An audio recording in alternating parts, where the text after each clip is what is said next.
سلامونه، ته په کوم ډول مینه کې یې؟ د مینې اته حیرانونکي ډولونه نن موږ تاسو ته معرفي کوو. ګرانو دوستانو، موږ د مینې نه ډوله لرو، اته ډوله لرو. د مینې نشتوالی، یعنې داسې رابطه چې په هغې کې مینه نه وي موجوده، دوستانه مینه، شهواني مینه، تشه مینه، رومانتیکه مینه، مشفقانه مینه، ابلهانه مینه، بشپړه مینه. دا هغه مینې دي چې موږ اته دانې مینې لرو. اوس راځو د دا اته دانې حیرانونکو ډولونو اړوند تاسو ته معلومات درکوو چې دا مینې څه رقم دي او څنګه تاسو پیژندلی شئ چې زما مینه په کوم ډول کې ده، یاست ته په کوم ډول مینه کې یې. ګرانو دوستانو، د سټرنبرګ د مینې د مثلثي نظریې له مخې موږ دا موضوع تاسو ته وړاندې کوو چې رابرټ سټرنبرګ په اند د ویلي چې وایي د دریو عناصرو د یو ځایوالي څخه موږ د مینې څو ډولونه رامنځته کوو. چې دی وایي هوس د دې سبب کیږي چې دا وټاکي چې موږ په کومه مینه کې یو. هوس یعنې څه؟ هوس یعنې جسمي او جنسي کشش، د هیجاناتو شتون په رابطه کې او جذب کېده. هوس څخه غلطه معنا مه باسئ. زموږ خلک عموما هوس ته په غلطه معنا ګوري. هوس یعنی جسمی او جنسی کشش، هیجان او جذب. بل صمیمیت یا نږدېوالی، یعنی څه؟ یعنی باور یو پر بل باندې درلودل، متقابل درک درلودل، عاطفي نږدېوالی او خپلمنځنۍ اړیکې کې حساس اوسېدل دي. او دریم پریکړه یا تعهد. تعهد چې شته وایي د اړیکې د دوام او ساتلو لپاره ژمنتیا او پریکړه کول.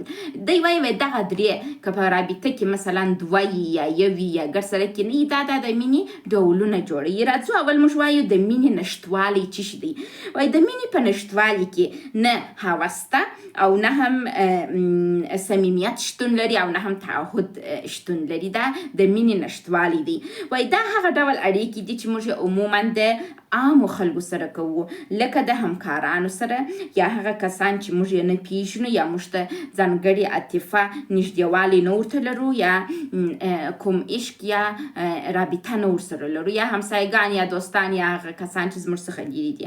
وایي که د میړه او میرمنې رابطه و دا حالت ته راورسېږي چې نه هوس موجود وي، نه صمیمیت موجود وي او نه تعهد موجود وي، نو دا ډېر جدي موضوع ده او رابطه د جدا کېدو په حالت کې ده. دوهمه مینه دوستانه مینه. و په دوستانه مینه کې څه رقم ده؟ په دوستانه مینه کې صمیمیت ډېر قوي دی، خو هوس او تعهد نسته یا ډېر کم وي. وای دا ډول مینه معمولا د نږدې ملګرو ترمنځ لیدل کیږي. هغه کسان چې له یو بل سره ژور باور، نږدېوالی او عاطفي اړیکه لري، خو عاشقانه اړیکه او اوږدمهاله ژمنتیا ته لا نه وي رسېدلي. دریم شهواني مینه. د شهواني مینه څه رقم یو مینه ده؟ وایي په دې ډول مینه کې هیجان ډېر قوي وي، یعنې هوس ډېر کوي، خو صمیمیت او تعهد ډېر په کښته کچه کې وي. وایي په دې اړیکه کې جسمي او جنسي کشش اصلي رول لري، ځکه چې د هوس له مخې، د هیجان له مخې، خو لا تر اوسه ژوره پیژندنه او د اړیکې د دوام پریکړه نه وي رامنځته شوې. تشه مینه. تشه مینه چې شته، په تشه مینه کې یوازې تعهد شتون لري، خو هوس او صمیمیت شتون نه لري یا د منځه تللی. وایي دا حالت زیاتره په هغو جوړو کې لیدل کیږي چې له واده یې ډېر کلونه تېر شوي وي او یوازې د ژمنتیا او مسؤلیت له امله ګډ ژوند ته دوام ورکوي، که څه هم له عاطفي او جسمي پلوه له یو بل څخه خوښ نه وي. بل راځو پنځمه رومانتیکه مینه. د رومانتیکه مینه څه رقم ده؟ په دا مینه کې هوس، صمیمیت دواړه قوي وي، خو تعهد لا نه یې رامنځته شوی. وایي دا مینه معمولا د هغو جوړو ترمنځ لیدل کیږي چې اړیکه یې نوې پیل شوې وي، هغوی له عاطفي او جسمي پلوه یو بل ته جذب شوي وي، خو لا یې د ګډ راتلونکي لپاره جدي پریکړه نه وي کړې. مشفقانه مینه چې شي ده؟ مشفقانه مینه کې صمیمیت او تعهد قوي وي، خو هوس ډېر کمزوری. وای دا ډول مینه زیاتره په هغو جوړو کې لیدل کیږي چې ډیر کلونه یې یو ځای ژوند کړی وي، له یو بل څخه رضایت ولري او ژوره عاطفي اړیکه ولري، خو د پخوا په څیر جسمي او جنسي جذابیت یې کم وي. ابلهانه مینه اوومه مینه ابلهانه مینه ده چې اکثره زموږ اوسني ځوانان په اخته دي او دا کار کوي. په ابلهانه مینه کې هوس او تعهد ډیر کوي، خو صمیمیت کمزوري. وای په دې حالت کې دوه کسان د شدیدې جذبې او هیجان له امله ډیر ژر د واده یا اړیکې د دوام پریکړه کوي، خو په داسې حال کې چې لا یو بل په کافي اندازه نه وي پیژندلی او ژور عاطفي نږدېوالی یې نه وي رامنځته کړی، او دا رقم مینې عموما په طلاق باندې ختمیږي. اتمه بشپړه مینه ده. بشپړه مینه چې ته وایي، په بشپړه مینه کې چې د مینې درې واړه عناصر یعنې هم حواس، هم صمیمیت او هم تعهد پکې موجود دي. وایي سټرنبرګ دا د مینې تر ټولو بشپړ او صحیح ډول معرفي کوي. وایي په دې اړیکې کې نه یوازې جسمي او عاطفي کشش شته، بلکې ژور عاطفي نږدېوالی او د اړیکې د دوام لپاره پیاوړی تعهد هم شتون لري. سټرنبرګ پر دا باندې ډیر ټینګار کوي خپل په دا څېړنه کې چې بشپړې مینې ته رسېدل تر هغې د ساتلو اسانه دي. یعنې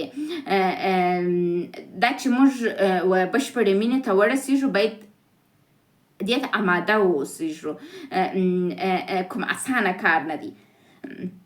وای دغه اړیکې د دوام لپاره باید درې واړه عناصر تر پیاوړي وساتل سي. یعنې دغه اتمه مینه چې ما تاسو ته وویله دا داسې یو څه لري، ګوره اسانه کار نه دی چې دا مینې ته ورسېږي. باید د واده په جریان کې د واده تر سپینږیرتوب پورې باید ته ډېر فعالیت وکړې تر څو هم صمیمیت وساتې، هم هوس وساتې او هم تعهد وساتې، چې ډېر سخت کار دی. خو د کامیابه واده هدف هم همدا دی چې موږ باید بشپړه مینه یو بل ته ورکړو. ګورئ ما د مینې ډېر ډولونه تاسو ته وویله، زه بیا یو خلاص تاسو ته ووایم تر څو تاسو ته اسانه سي. مینه څو ډولونه لري؟ 8 ډولونه لري. د مینې نشتوالی کې هوس کمزوری دی، صمیمیت کمزوری دی، تعهد هم کمزوری دی. دوستانه مینه کې هوس کمزوری دی، صمیمیت قوي دی او تعهد کمزوری دی. په شهواني مینه کې هوس قوي دی، صمیمیت کمزوری دی، تعهد کمزوری دی. په تشه مینه کې هوس کمزوری دی، صمیمیت کمزوری دی، تعهد قوي دی په تشه مینه کې. او عموما دا زموږ مور و پلار دا پخواني سیستم والا خلک ګرده تشه مینه کوي، صمیمیت و هوس نه یې پکښې کې یوازې تعهد یي. رومانټیکه مینه کې هوس قوي دی، صمیمیت قوي دی، خو تعهد پکښې کمزوری دی. مشفقانه مینه څه رقم ده؟ په هغې کې هوس کمزوری دی، صمیمیت قوي دی او تعهد قوي دی. په ابلهانه مینه کې هوس قوي دی، صمیمیت کمزوری دی او تعهد قوي دی. په بشپړه مینه کې هوس قوي دی، صمیمیت قوي دی او تعهد هم قوي دی. نو راځئ دا زده کړو چې څنګه بشپړه مینه یو بل ته ورکړو. موږ به بشپړې مینې ته ضرورت لرو، نه به دا نورو ډولونو مینې ته. نو کوشش وکړئ که واده لرئ او یا هم غواړئ واده وکړئ، د مینې ډولونه زده کړئ او عملي یې کړئ، کار ورته وکړئ چې دا یو اسانه کار نه دی، ډېر سخت کار دی، باید جدي پاملرنه ورته وسي. مننه.